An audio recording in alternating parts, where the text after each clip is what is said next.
Good morning, everyone, and welcome to this new episode. I'm thrilled to have Amber Anderson here today to discuss, in large part, self-leadership. And we're going to dive into the topic also about from burnout to balance. So briefly, Amber, she's the head of learning and leadership development at a global CRO. She's founder of Anderson Coaching and the creator of the Alchemist Leader Lab, where she provides leadership development and coaching, specializing in empowering empathetic and sensitive leaders to navigate the challenges of burnout, self-doubt, and overwhelm. So I am so glad she's here. Amber, do you want to briefly introduce yourself and tell us a little bit about why you wanted to participate in the Women Leading Boldly Summit? Absolutely. Thank you. That was a very nice introduction, and you covered pretty much all of it. I guess the only thing I would add is, and it ties into why I wanted to be part of the summit, is I have been a woman in leadership for 25 years. And often that has been in industries that are heavily male-dominated. So I have a little extra incentive to support other women in leadership, of course. And the leading boldly part really captured my attention because I personally am an introvert. I've known this for my whole life. But what I only discovered maybe 10 years ago was about a character trait called high sensitivity, or being a highly sensitive person. And when I learned more about high sensitivity, and being highly empathetic is another way to look at it. It's slightly different, but a lot of people are highly sensitive, empathetic, and 70% of us are introverts. So it's kind of a good little bucket. And women in leadership that are also highly empathetic, highly sensitive, tend to struggle even more than the typical woman in leadership. And I want to do whatever I can to help all of us lead more boldly because we need more women in leadership. Let's be honest. Okay, great. We do, and I agree. So, really, really happy that you're here because I want also, the topic is really burnout to balance and the ripple effect of your leadership. So let's just start off and maybe tell the listeners why you feel we must prioritize self-leadership over servant leadership. I heard someone say once, and I really wish I could give proper credit, but I think it was more in passing than more formally, that you cannot give what you don't have. You can't give what you don't have. And that landed with me. And you can't pour from an empty cup. Put your oxygen mask on first. Like, we've heard it 1,000 different ways, but for some reason specific to leadership, when I heard someone say, you can't give what you don't have, it really resonated because I thought to myself, if I'm not focusing on developing my own skills, my own mental well-being, my own kind of nervous system regulation, so I'm coming from a calm, confident place, how do I expect to influence and empower others to do that if I don't have that myself first? And so I really shifted my focus. In my 25-year career, I've always been in learning and leadership development. Sometimes I've been very specific to leadership effectiveness and coaching. Sometimes I've led teams that are more broadly learning and development across the enterprise, but always the emphasis is on more traditional skill set development, skills and competencies. And once I started adding in mindset work, changed the game. And then when I started putting in like nervous system regulation, I call it the soothe set tools. I coach on soothe set, mindset, and skill set. So once I started layering in soothe set tools, literally that package, that holistic package to leadership development truly is what makes it sustainable as far as change and impact and authenticity also. Okay, so why don't you tell us a little bit about, soothe set, mindset, skill set, how are they complementary? First of all, maybe you can define them and tell us how they work together. Yeah. So skill set is a made-up word. I realize this, but I trademarked it, so I'm trying to make it a thing. Skill set is exactly what you would think. When you are in corporate, you go to a learning experience, especially leadership development. You're learning a framework, a model. You're developing skills and competencies to be a better, more impactful leader. So I think that probably is what it is. Mindset is really around deciding on purpose what you want to make any situation mean. That's where I start when it comes to mindset, because a lot of the people that come to me for coaching, both inside corporate and through my coaching practice, come with concerns, complaints, difficulties about other people, what other people are doing, what other people are saying. And so we always start with really practicing knowing the difference between what is the truth, what are the objective facts of this situation, and what is the story I'm telling myself? What am I making this mean? And if you can just get better at that one thing, that's all about mindset. Of course, I have many more tools and we go much deeper, but just practicing what is the truth versus what is the story I'm telling myself, or what am I making that mean? And you're starting down the path on really owning your mindset. I call it becoming the boss of your brain, because I work with leaders and we are trained to lead other people to create specific results in a specific way. So when we learn to manage ourselves, manage our own brain, we can do that as well. We can manage our own brain to create specific results in a specific way, but we never think about it like that. So become the boss of your brain through mindset. And then Sue said, the made up word, that's about nervous system regulation. And I really backed into it. Because like I said, I started with skillset, added mindset, and then skillset. And that's simply about, especially with empathetic leaders, highly sensitive leaders, introverts, there's this concept called the window of tolerance. And I learned about this concept from Dr. Elizabeth Stanley. She has a book of the same name, Widen the Window is actually the name of the book. And the concept is we all have a set window of tolerance. So if you think of it like everyone's window might be here. And when you're inside your window of tolerance, that's when you're calm, you're grounded, you're able to think clearly, you're able to articulate well. And when you're outside of your window of tolerance, you're either in that fight, fawn response. So you've probably heard that language. And you use skillset tools to soothe your nervous system, regulate your nervous system, to calm down in those moments where you might be being hijacked, the amygdala hijacked, and you go into that freeze response, for example, if somebody challenges you in a meeting, to make it specific, and all of a sudden you feel like everything kind of rise and clench, you're outside of your window of tolerance. You're in a fight or flight response.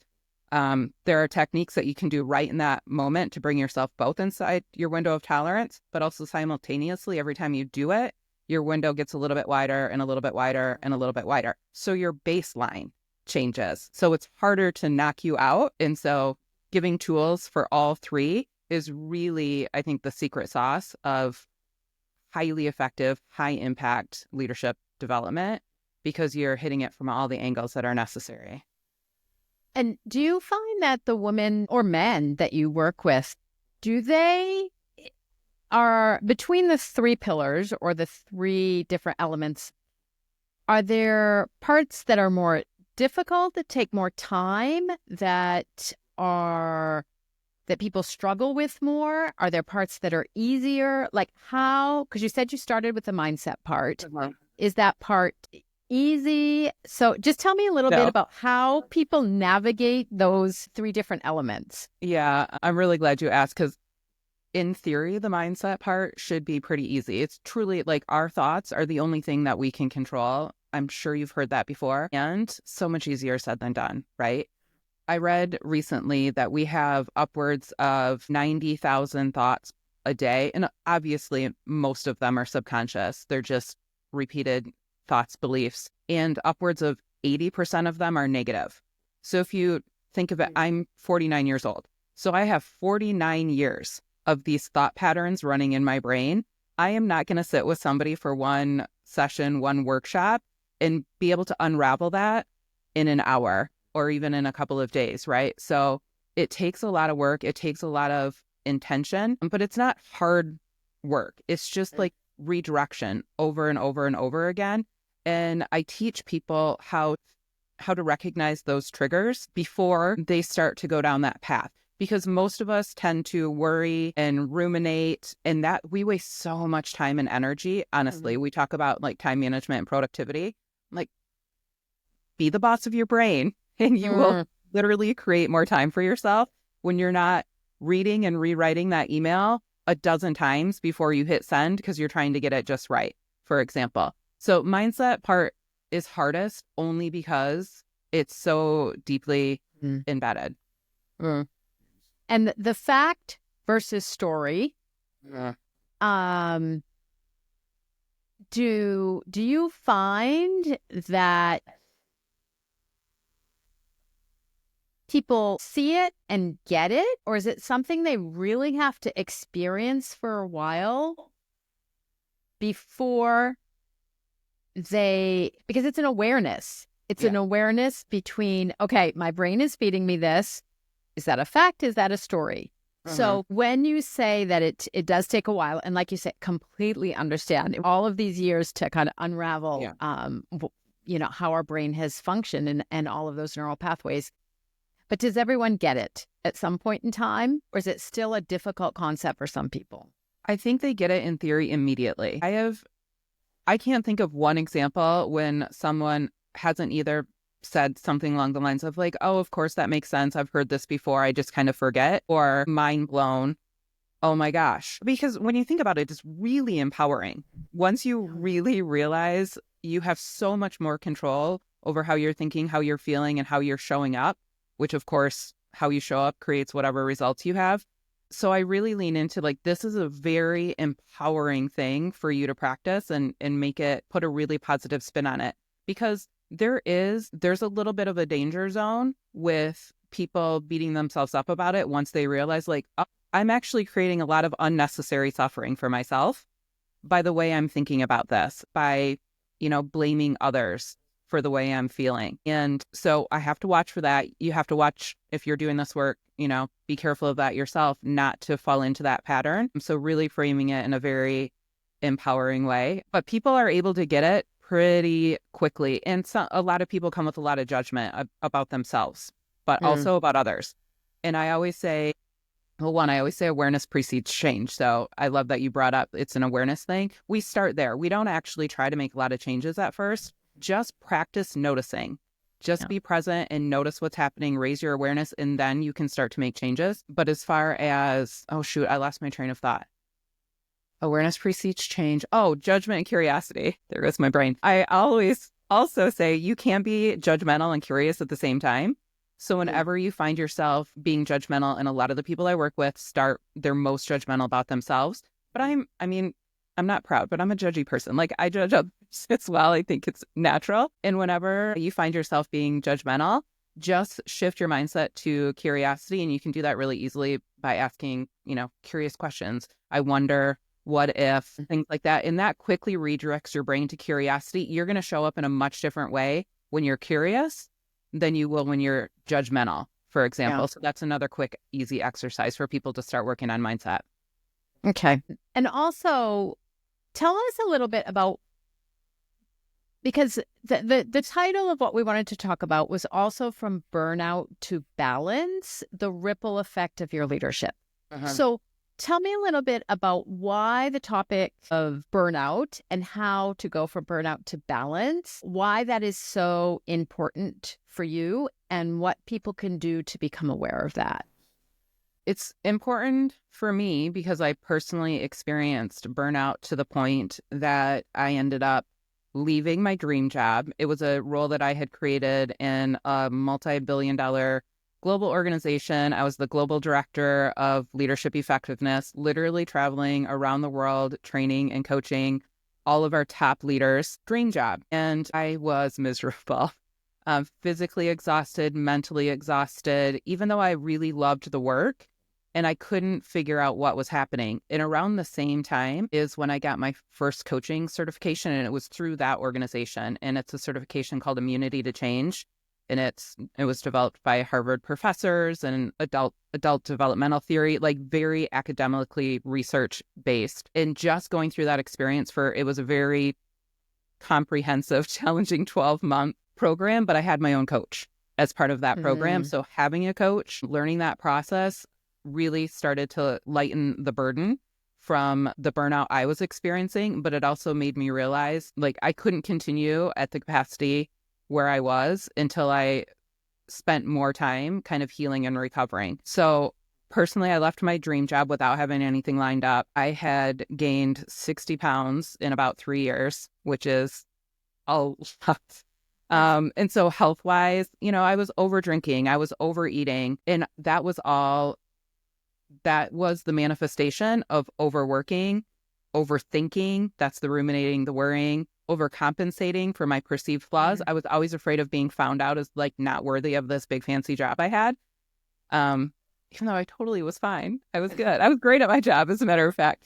So yeah, my own personal experience with it. And then, so learning how to manage my mind around it really went a long way. But then when I added the nervous system regulation and started to dig into that work, that is when the burnout really started to just dissolve. Like I have no fear of ever being burned out ever again for my whole life because I have the tools to soothe my nervous system and come back inside my window of tolerance, which is now pretty wide because I've been doing these practices for several years now. And though that part is easy. So you'd ask what the hard part is. The mindset part is, you have to be intentional. You have to work at it. The soothing the nervous system, widening the window of tolerance is actually pretty easy. All of the practices I share are quick, easy. I could do one right now while we're talking and you wouldn't even know it was happening, if I was in a kind of a heightened state. And I want these tools to get in everyone's hands because I see so many people come to me like at their wits' end, ready to quit their job, bad relationships with their people at work, their teams,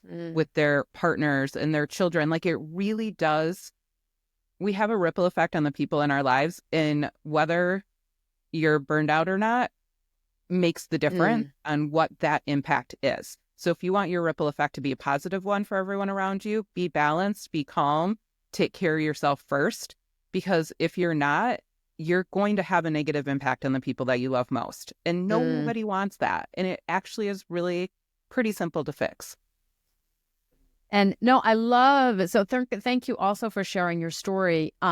Mine is very, very similar. And it's also going from a big job, lots of pressure, something you absolutely loved, but, having over-drinking, overworking, overcompensating, overeating, and finding the mindset tools, and then finding something to help you regulate your nervous system. So I'm completely in line with what you're saying and you're only, I would say, preaching to the choir because it was also my experience. But something I hadn't thought about much was the impact, and you started to talk about it, on the others around you. So could you give a couple examples, either from your experience or, clients or people that you work with, about how, like, what kind of negative effect or what kind of effect can happen without us realizing it? I'll give a silly personal example first because I think most people can relate to this. So I am married. I've been married for 23 years. And my dear husband, adore him. And as an adult, I don't know why he seems incapable of pouring a cup of coffee without like spilling some, dripping down the side of the pot, gets on the countertop a little bit, and he never wipes it up. And I'm not joking, for years. And I started to notice it when we all got sent home in March of 2020 and we were both working from home. Like, what is with the coffee on the counter all the time? And so I would start my day angry at my husband. I mean, it takes a second for me to wipe up the spill. I would start angry at him. That literally impacted our relationship. It's such a silly example. And all of a sudden, one day, I realized once I started really diving into the nervous system work, I just realized I went out, poured my cup of coffee, wiped it up, threw the napkin away, and I was walking back to my office. I was like, oh my gosh, like that doesn't annoy me anymore. I'm not mad anymore. It like the transformation snuck up on me. And that's the thing about this kind of work is you just realize one day you're sitting in a meeting and, I used to like count the people, like knowing when my part to present was coming around and start to get more and more anxious, more and more anxious. And when I started doing this work, all of a sudden I realized I'm up next and I'm fine. I'm totally calm. And so it's like, it sneaks up on you, that transformation. But as far as on the impact of others, obviously I have a lovely relationship with my husband that's much better now that I'm not secretly angry with him all the time about silly little things. Don't sweat the small stuff, right? But related to work, how many studies have there been around leaders have the biggest impact on the well-being of their employees? So, and think about it. If you've ever been in an experience where you have had a leader that's just kind of chaotic and frantic and stressed out, or like really busy day, just that energy that you take on that energy and you're always like, do I reach out? Do I not? Are they going to be snappy today and short with me today? Did I do anything wrong? And you start to question yourself and the impact you're having in your performance because they're insecure and kind of frantic and all over the place when they're burned out. And so you go home to your family and your kiddos and you're miserable because you're like, my boss was kind of a nightmare again today. I don't know how much longer I can do this. And your partner's like, again, you're coming home complaining about work and your boss, like, what are you going to do? And you're fried. So you just want to sit down with your glass of wine and the kiddos are trying to play and you don't want to play because you need a break. Like, it really does ripple out and impact everything in personal, professional lives. It's a really big deal. And I think right now the world needs more calm, grounded energy than ever before. Like, I'm so passionate about it, especially right now.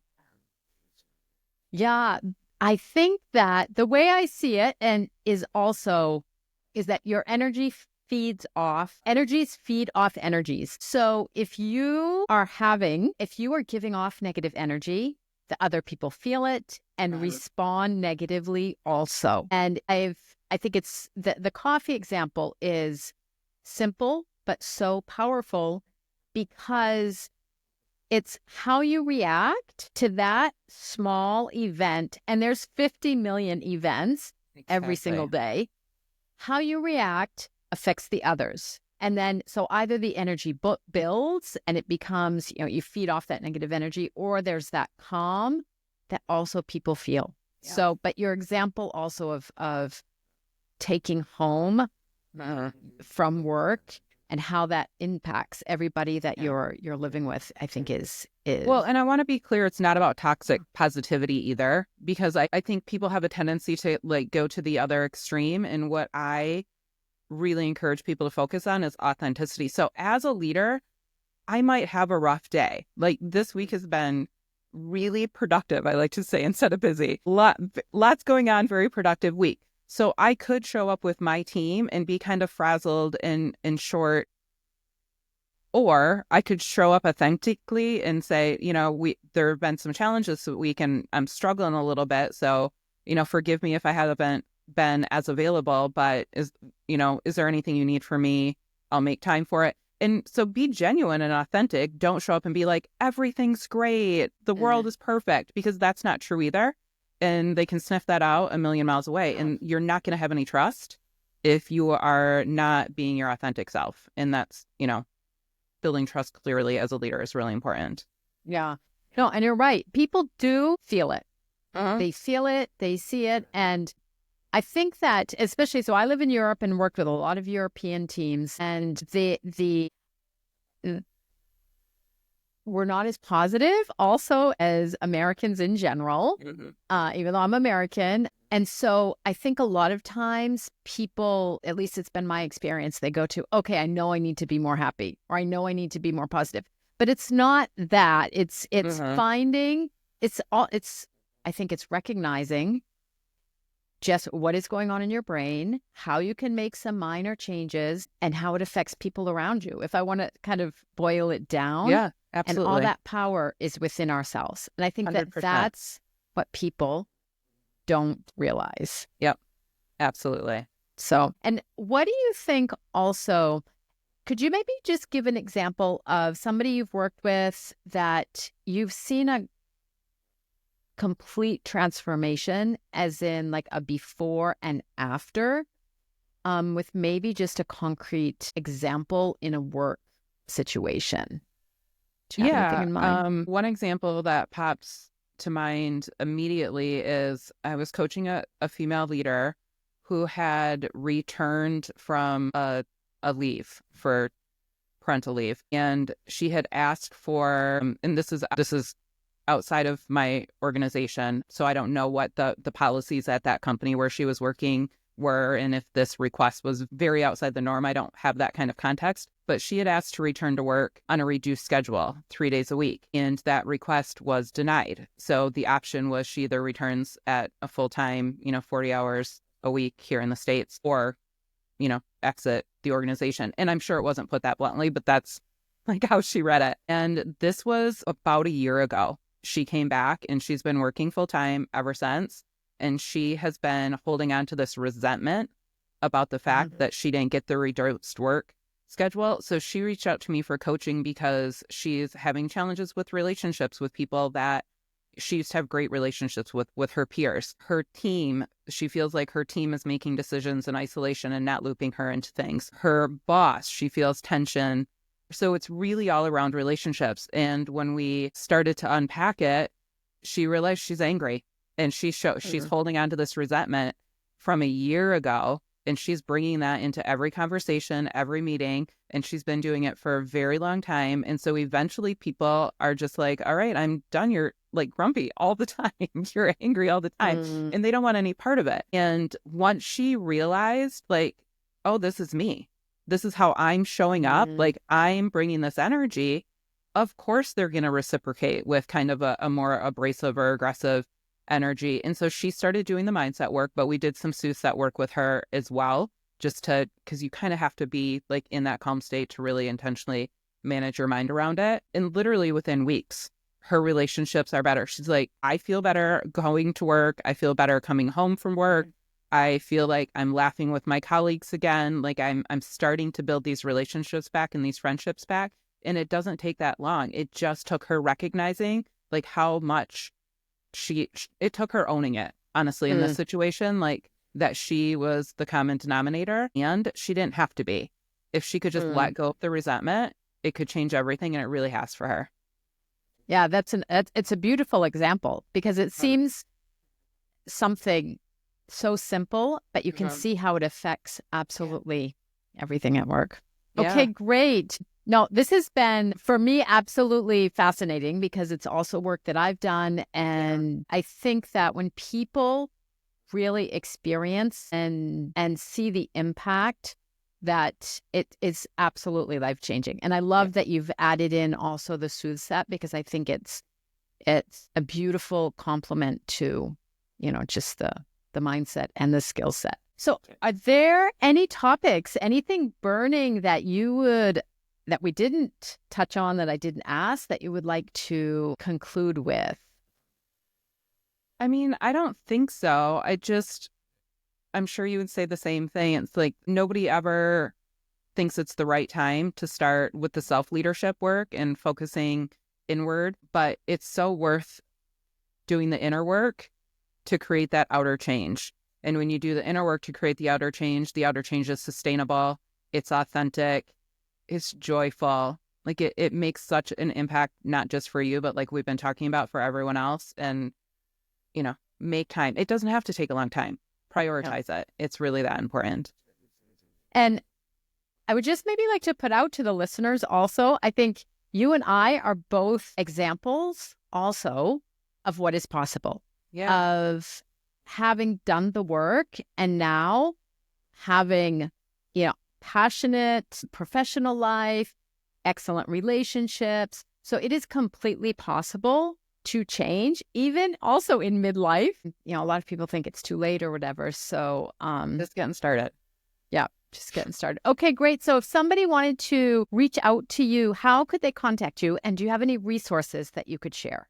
Yeah, absolutely. Website is amberandersoncoaching.com. So that's easy. LinkedIn is where you're going to find me most often as far as sharing, valuable content, articles, posts, videos, things like that. So, and there are probably a lot of Amber Andersons on LinkedIn. I think my handle is like Coach Amber Anderson, maybe. I'll link it. Yeah, I'll okay, definitely thank you. Link everything. I get a lot, like I can't find you on LinkedIn. I'm like, unfortunately, or fortunately, when I got married, I took a very common name. So I don't have to spell it anymore, but it's harder to find me. And then I do have, especially for the listeners or the people who are joining in on the summit, a learning guide. It's called the Confidence Catalyst, and it's really around getting started with the mindset piece. And you can find that at pages.amberandersoncoaching.com/confidence. So I'm sure you'll link to that as well. Yes. But it's designed to get you started in 10 minutes a day with learning how to become the boss of your brain, manage your mind, and build that confidence that we need all the women in leadership to have for days. Okay, great. Thank you so much. Thank you. And I will definitely put all of that into the show notes. All right. good. Thank you so much, Karen. Thanks. Bye. Thank you.